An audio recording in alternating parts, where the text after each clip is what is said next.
Nurses with Rochester General Hospital are voting on a potential strike. The nurses union has been bargaining with RGH leaders since the fall. To this point, union representatives say they remain unsuccessful in reaching agreements with administrators on top concerns of safe staffing levels and fair pay.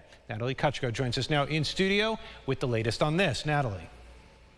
Adam, Rochester Regional Health officials say they remain focused on continuing negotiations into the future, adding the hospital system is hopeful in avoiding a potential strike. While voting remains open until later tonight, those part of the union feel the vote to strike will pass with an overwhelming yes. Nurses representing Rochester General Hospital are making their voices heard in Irondequoit, voting whether or not to strike. No matter the outcome, Rochester Regional Health officials say they plan to continue negotiations. The nurses feel like we've just been pushed to this point. We don't want to strike. We hope that the hospital means it when they say that they will keep bargaining with us.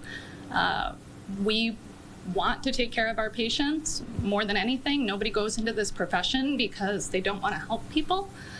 Like I said, we just need the tools to be able to do it.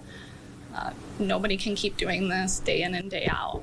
Phoebe Sheehan is an ICU nurse at RGH and represents the nurses union. She says safe staffing levels are at the forefront of concerns and says nurses are often overworked, treating many patients at a time. A lot of us, end up picking up extra time,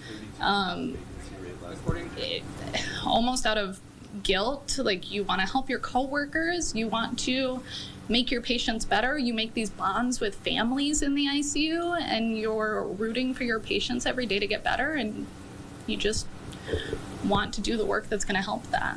The union has also called for better and more fair wages. At the same time, officials with RRH have expressed disappointment in the threat to strike, adding the hopes of reaching a mutual agreement to avoid it. Legally, in healthcare, a union who votes to authorize a strike is required to give at least a 10-day notice. As long as this vote goes through, we will, of course, give the hospital notice before we strike of at least 10 days, and that allows them to make a contingency plan that any patients that are still within the hospital are safely cared for.